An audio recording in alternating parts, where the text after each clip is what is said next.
You're listening to the Future Tech Podcast with Richard Jacobs. Future technologies such as artificial intelligence, stem cells, 3D printing, gene editing, Bitcoin, blockchain, the microbiome, quantum computing, virtual reality, and exploring space are much closer than you might think. In fact, many early versions of these technologies are in play right now, and the companies that are using these technologies are the focus of this podcast. My goal for you, the listener, is to learn from these podcasts. You may very well learn something that may change the course of your life for the better, steer you towards a new career, or give you insight into addressing a thorny medical problem.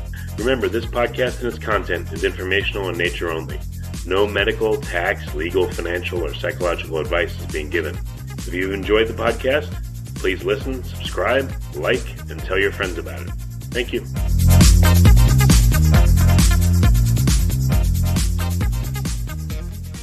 Hello, this is Richard Jacobs with the Future Tech and Future Tech Health podcast. And I have Louise Short. She's the National Clinic Director of Strategic BA. They're owned by, I believe, Brown & Brown as their parent company. So, Louise, thanks for coming. How are you doing today? I'm doing great, thank you. How about you, Richard? Yeah, I'm glad to talk to you. So tell me about Strategic BA. What's the premise of the company? Yeah, great. So happy to. Strategic Benefit Advisors is really a boutique health and benefits brokerage and consulting firm. We are located in Southborough, Mass, and our book of business is mostly in the Northeast. We are part of Brown & Brown, which is a $2 billion company in the property and casualty and employee benefit space. And as a company, the larger Brown & Brown, we provide employee benefit brokerage and consulting services to all markets. So from less than 50 employees up to jumbo employers, including the largest Fortune 100 companies in the country. And I'm currently working to build out a national practice of clinicians and well-being specialists, and we're focused on population health. So we're assisting employers in improving health outcomes, member experience, process of care, medical costs, productivity. We also have a new health innovation hub, and we're currently accumulating a lot of knowledge on digital health solutions in several categories and figuring out how we can best help our clients understand that space and really leverage some of these solutions in their strategies. And we recently became a member of the National Business Group on Health Innovation Forum. So, all right, for employers, what kind of issues are they facing and how are these changing, in the last 10 or so years? What are you noticing? Yeah, so employers are facing escalating healthcare costs at a rapid rate. And for every employer, the pain points are kind of similar. Varies a little bit by employer size and by industry, but what we're finding is high-cost claimants are a big concern. The cost of specialty pharmacy drugs, the ability to engage employees in anything, including work or health or anything in the workplace is a huge challenge for them. The war for talent, very big, especially in certain sectors like healthcare and tech.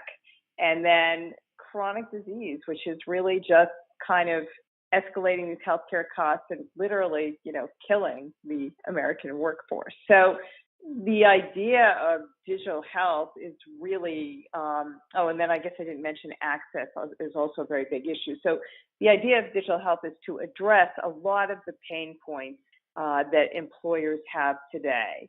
And digital health is doing that in a few ways. One is it's addressing access and availability of healthcare. The second is it's addressing high cost and chronic conditions.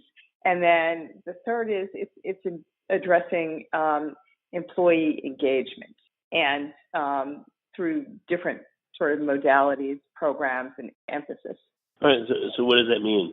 What does accessibility mean inside of a healthcare plan? What things are accessible or not accessible, and what gets in the way of people getting the healthcare they need when they're in an employer's plan? Yeah, great question. So we know today that there is an access issue. By 2025, there's going to be a 250,000 nurse shortage and a 90,000 physician shortage. And so even today, we have long waits for primary care, behavioral health, and specialists. And so in order to solve for that problem, digital health has enabled telemedicine. That's one of the sort of biggest manifestations of digital health. And so what we're seeing now are a lot of virtual visits, and that has increased the scalability and access to care. And initially, the virtual visits started off as being more like, I'll call it semi-urgent care, like I've got a cold, I've got a sore throat, I've got a cough, something like that. What we're seeing now is the evolution of virtual care and greater acceptance and utilization of virtual care, both by physicians as well as by patients. So what's happened, or I'll call them consumers because I'm going to really call them patients today. But what's happening is we're seeing virtual care move now into behavioral health, not just for consults, but for ongoing therapy. We're seeing virtual physical therapy, and I believe soon it's coming. We will see virtual chronic care. And, I was at a conference where it was kind of futuristic, but I really think it's coming around the corner. A woman was watching a soap opera, and her doctor interrupted and said, "Sorry to interrupt your programming, but I just need to ask you these 5 questions and check to see if you're taking your medications." That actually is going to start happening. I mean, it's already happening in some sense, and it's going to start happening a lot more. So that access is expanding tremendously. And we know the uptake by physicians of telemedicine has increased 340% from 2015 to 2019. So, and there's some early studies showing that virtual care is actually getting better outcomes for people with chronic disease. Intermountain Healthcare and some other organizations have done some recent studies. So I think there's starting to be evidence that virtual care is going to be more and more the way that consumers are going to relate to care. There have also been studies on consumer behavior, particularly Deloitte does a study every year, and what they've found is that millennials and Generation Z expect to be interacting virtually or with tech-enabled practices, meaning online scheduling, e-prescribing, being able to text back and forth or interact in an app and not having to come in to get things like lab values and things like that. So what we're seeing is that the younger generations are demanding virtual care or virtually enabled care, and that they're going to go more for the convenience care. Their expectations of the primary care relationship is also very different from older generations. They're not so interested in that long-term relationship as much as getting their care when they need it, how they need it, and kind of being done with it. Well, if you have a chronic condition, that kind of runs counterintuitive to being done with it, because if you have a chronic condition, you need regular care, I would think, and a follow-up in order to manage the condition better than you normally would. So I don't know if that's a schism in the thinking. What have you found? You're absolutely right. So if someone has a chronic condition, they're going to need ongoing care. But again, that ongoing care could be delivered virtually. And so it's like not having to leave work, even if you work at home or work in an office, go to the doctor's office, wait there. I mean, it could be a half a day or a day or more. If you have a chronic condition, many different appointments with specialists, but instead being able to do virtual visits from your home with a variety of different practitioners or from your workplace in a secure area. So there's just a different way of thinking about it. They don't need to necessarily be there hands-on in front of the doctor. Yeah, from what I understand with telemedicine, you have to visit the practitioner in person the first time, and then you have, like a year to be able to do telemedicine or virtual conferencing with them? I'm not sure what you're referring to. I mean, as far as I understand, you can always go back to, have another encounter with a physician. If that telemedicine benefit is provided through your healthcare plan, you can always, have another encounter. So is there some specific program you're referring to? No, I know you can do as much telemedicine follow-up as you want. I just thought the first time you see somebody that you have to see them in person, and after that, you're able to do telemedicine visits. I didn't know if right off the bat you could just, all right, I need to see an endocrinologist, and the first time I ever interact with them, it's through telemedicine and not in person. It kind of depends on how the program is set up. So if it's, for example, a sub-urgent care, like I got a sore throat or something like that, you can just, do telemedicine. Some physicians who are specialists or deal with more chronic patients aren't going to see you the first time in telemedicine. You're right. So it just kind of depends on what condition you have and the provider group that you're interacting with. Okay. But what's interesting today also is that there's chatbots, and that there are a couple of companies that are using chatbots to actually refer people into the right type of care. So you can go on, chat with the chatbot, which is programmed, has clinical algorithms behind it, and it will kind of direct you to the right care for your first encounter in the healthcare system. Like, suggest you see, go to the ER right away, or gee, sounds like you need to see an endocrinologist. Here's where you can go. So it's interesting sort of access points, if you will, some of which are more automated. All right, so access, I see, would be, a big benefit would be telemedicine, doing things virtually, texting, that kind of thing. What about the care itself? Is there any way to get better outcomes, using all the technology from digital health versus the way it's done now? Or is that not really a part of digital health's mission? It definitely is. And I think what digital health is enabling and will enable more is more remote monitoring and also more use of social connectedness to change behaviors. I'll give you an example. The Diabetes Prevention Program, which is a program that is scientifically proven to prevent people from progressing from prediabetes to diabetes, 57% decrease in risk if you can change modifiable risk factors. Basically, people who are overweight or have high blood pressure and or high cholesterol and high glucose. So this program was always delivered brick and mortar. The YMCA had a national program where they would deliver classes in the diabetes prevention program. Probably about 10 years ago, a group of smart people got together and said, how can we scale this better and deliver it to more people? And they decided to put it on a platform, a digital platform, and have virtual coaching in groups. And what they found was that this virtual diabetes prevention program actually was incredibly effective. And they have shown and demonstrated amazing outcomes in terms of weight loss, reversal of metabolic syndrome, and they even have a government contract now to deliver this. And there have been a lot of other programs using the diabetes prevention program that have come up that utilize the same principle. So there are 3 or 4 companies that are doing this now. But that is an example of getting better outcomes, leveraging science, because we know the diabetes prevention program works, and technology and social connectedness in these virtual coaching groups. But you said there's virtual coaching groups for what? For people that are dealing with diabetes or other chronic conditions? Yes, prediabetes and other chronic conditions, hypertension and others. Mm-hmm. How does that work with, are they led by a physician or are they just peer-to-peer groups? And how are people able to connect, without violating HIPAA? Yes. So generally, it kind of depends on which company and which program, but generally these are led by trained coaches who usually have some kind of degree, might be an exercise physiologist, a nutritionist, whatever, depending on the clinical condition.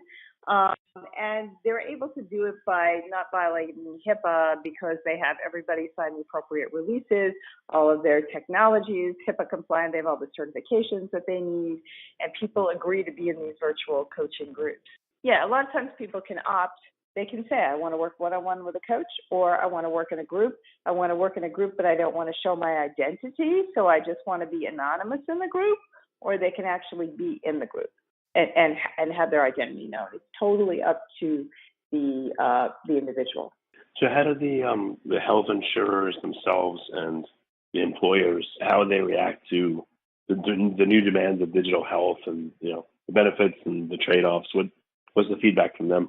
So really good question. So I guess I'll start with employers. So employers are kind of confused. There are literally hundreds of these different digital solutions, maybe thousands at this point, and there's new ones coming up every day, and they're in every clinical area, behavioral health, women's health, advocacy and navigation, helping people get around the healthcare system, diagnosis of disease, genomics, 23andMe, and all of those kinds of companies, virtual care, you name it, it's got a solution today. And so some of these digital solutions started out direct to consumer, and some still have direct to consumer apps, but they've expanded their services through employer-sponsored programs. So the challenge for employers is kind of making sense of this landscape, and that's part of what we do as consultants. That's what Strategic Benefit Advisors does.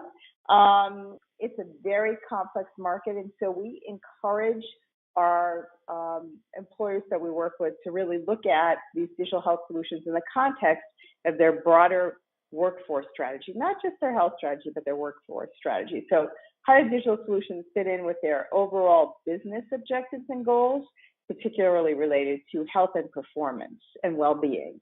And so, employers need to look at their data on medical cost drivers, chronic conditions, employee talent and turnover and satisfaction, and figure out where is it that they want to invest and what makes sense for them, where will they get an ROI in their business, and then also what resources do they have.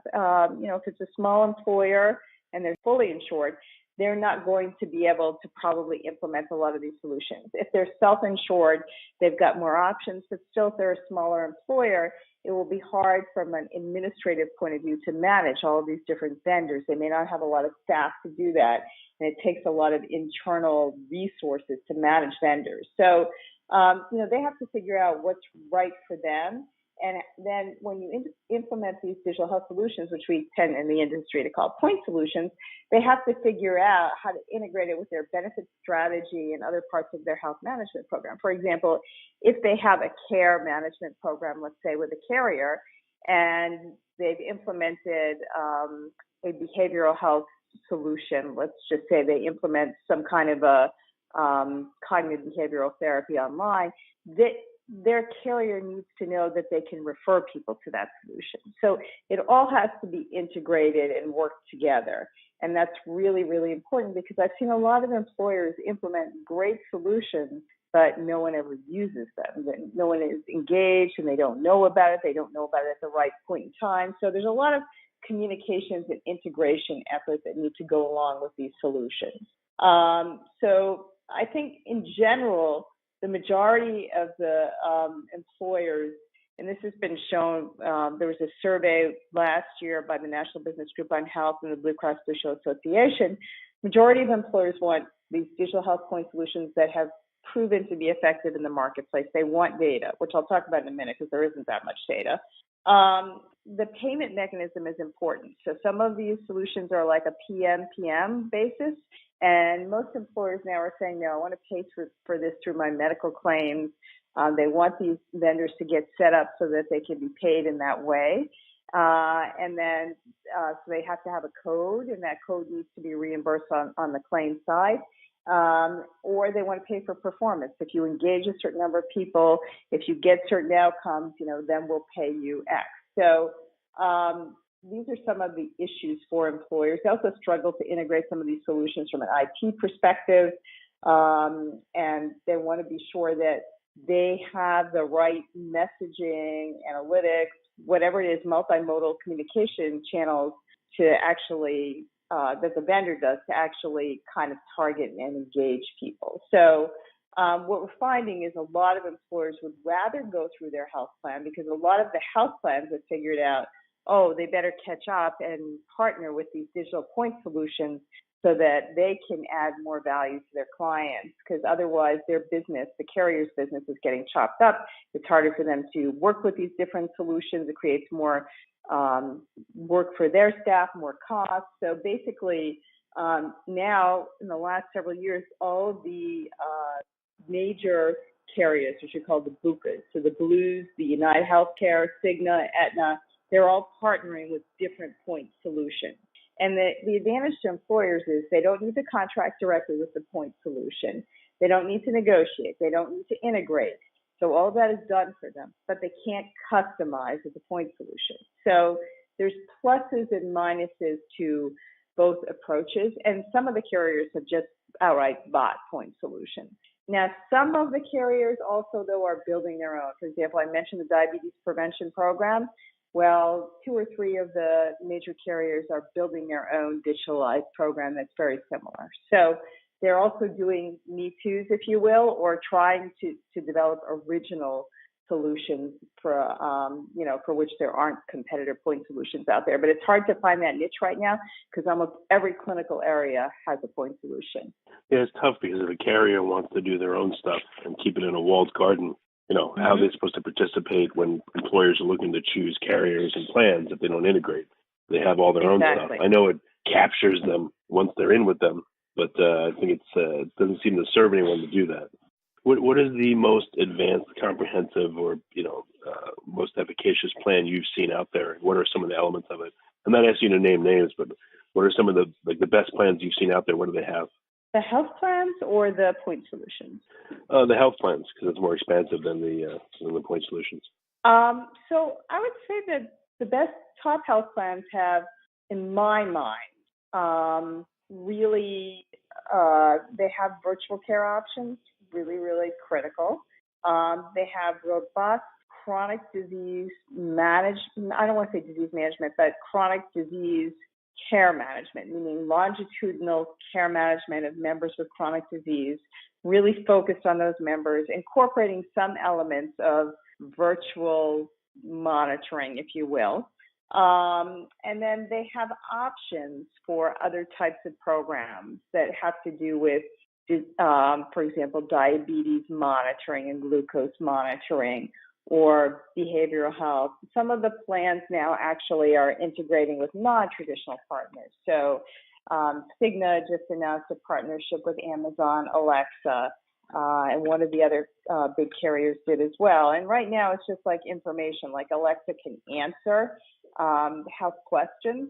But to be honest, in the future, what's going to happen is that Alexa is going to be knowing the treatment plan. Alexa's going to be reminding people to take their medications, or Google, depending on, whatever the personal assistant is. There's going to be a lot in that space, and the health plans, I think, are getting out ahead in terms of partnering with those non-traditional groups that aren't necessarily point solutions.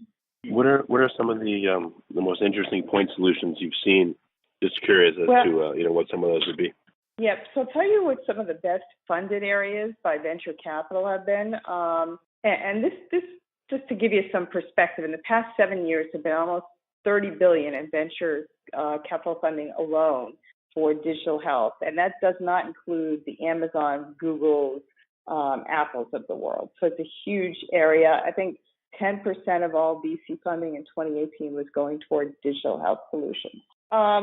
And it's not leveled off. We thought we would see in 2018 that it had kind of, the funding had decreased, but actually increased in 2018. And what we found was there were $8.1 billion in funding in 2018 for digital health with 368 deals. So in terms of some of the more creative things that I think I've seen out in the marketplace or most important, a lot of the solutions are really aimed toward big cost drivers or significant issues in employer populations. And it makes sense because when you think about it, employers are covering a huge number of lives, right, in the United States. So what's happening is that a lot of the solutions are aimed there. Many of these solutions started out direct to consumer and realized very quickly, no, that's not where the market is. The market is the employer market. So if we look at what's driving medical costs, one of the big things driving medical costs is behavioral health. So 5% of claims, but up to 20 to 40% of spend can be related to behavioral health, particularly those people who have medical issues and behavioral health comorbidities. So what we've seen are, because there are a lot of access issues in behavioral health, we've seen virtual visits that started as consults and now is moving into ongoing therapy. We've seen also online cognitive behavioral therapy, peer support programs, new work-life support and EAP models, programs for families with autism and developmental disabilities, resilience training, and resiliency has become a big issue. It's about making sure that people have coping skills and getting to them before they get stressed out. So instead of stress management, it's like prevention of stress. So I think behavioral health has been one of the areas that's had sort of the biggest innovation in terms of the sort of intellectual capital and money that's gone in there. We're also seeing a lot of musculoskeletal solutions. So musculoskeletal drives a lot of costs for employers. Back pain, hip pain, knee pain. Many of those people do need some type of intervention, but many can be managed, at least initially, conservatively with physical therapy and other interventions. And so we're seeing virtual PT, where we have companies that have built devices that they send to members, and then the member can have a virtual visit with a physical therapist, and the physical therapist can monitor their motion. So I think that's really amazing, great solution. I mentioned the pre-diabetes. Those virtual coaching solutions have shown great results, sort of across the board, different groups, different companies, but all pretty good results.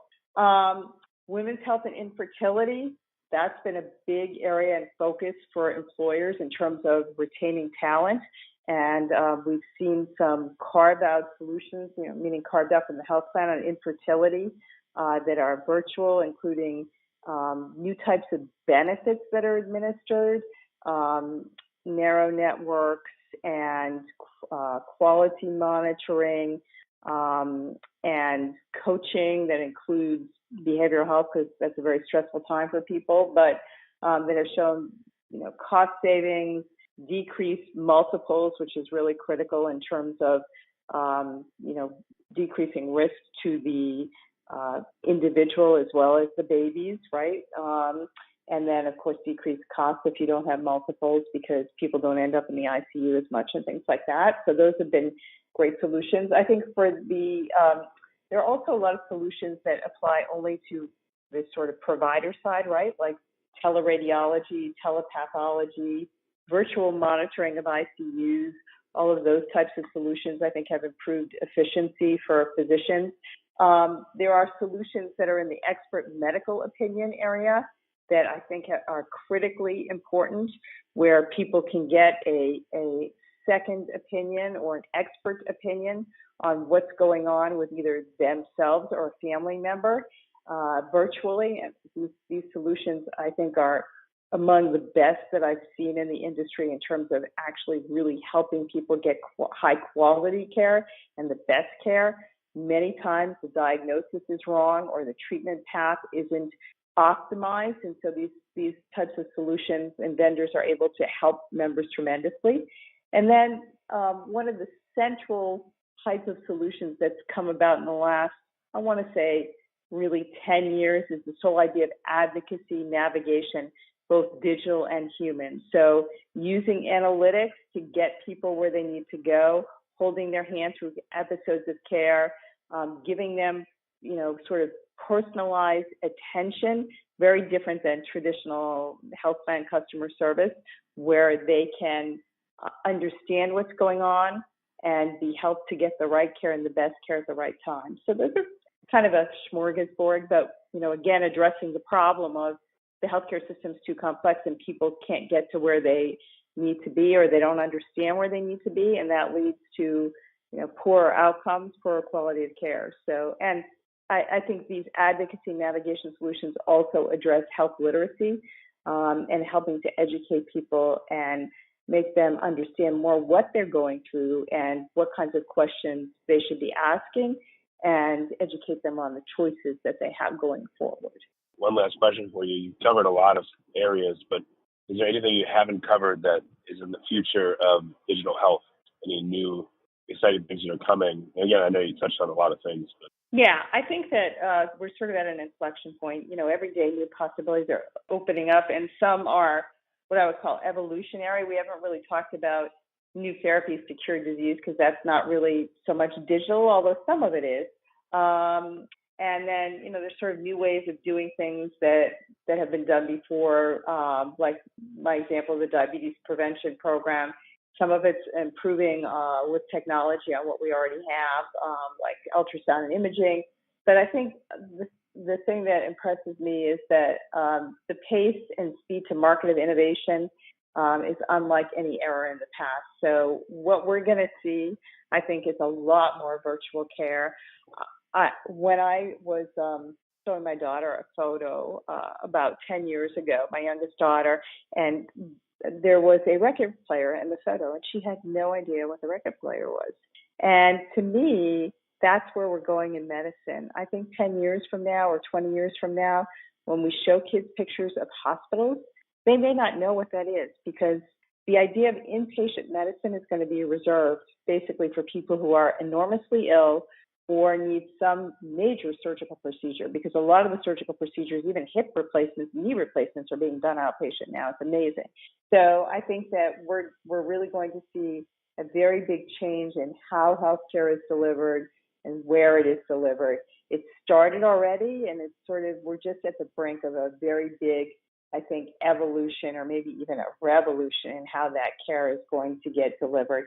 I think we sort of live at, I'll call it an age of a mutating edge, but like not the cutting edge, but the mutating edge. Like things are changing, but not in a cancerous way, but they're changing radically. And we're pushing the envelope every single day. I think the other thing to think about also is that I talked a lot about employers, and I am a consultant for employers, largely self-insured employers, but we need to see equality in the application of these solutions. Everybody in this country really needs to have a basic level of coverage that includes preventive services, and we need for everyone to have health literacy or be able to have access to all of these wonderful solutions and technologies that can improve the quality of care and health outcomes. We don't want this to be something that is only for those who can afford it, only for those who are employed. And many of these solutions now are being utilized by Medicare and Medicaid, and hopefully we'll see more of that as time goes on. Well, very good. So what's the best way for people to get in touch and to find out about your services, whether they're an employer or a carrier, insurance company, et cetera?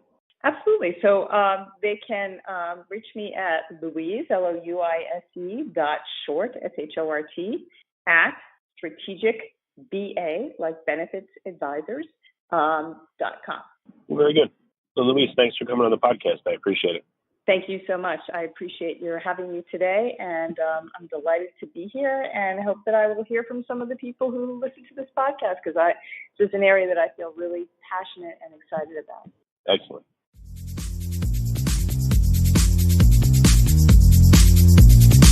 You're listening to the Future Tech Podcast with Richard Jacobs. Future technologies such as artificial intelligence, stem cells, 3D printing, gene editing, Bitcoin, blockchain, the microbiome, quantum computing, virtual reality, and exploring space are much closer than you might think. In fact, many early versions of these technologies are in play right now, and the companies that are using these technologies are the focus of this podcast. My goal for you, the listener, is to learn from these podcasts. You may very well learn something that may change the course of your life for the better, steer you towards a new career, or give you insight into addressing a thorny medical problem. Remember, this podcast and its content is informational in nature only. No medical, tax, legal, financial, or psychological advice is being given. If you've enjoyed the podcast, please listen, subscribe, like, and tell your friends about it. Thank you.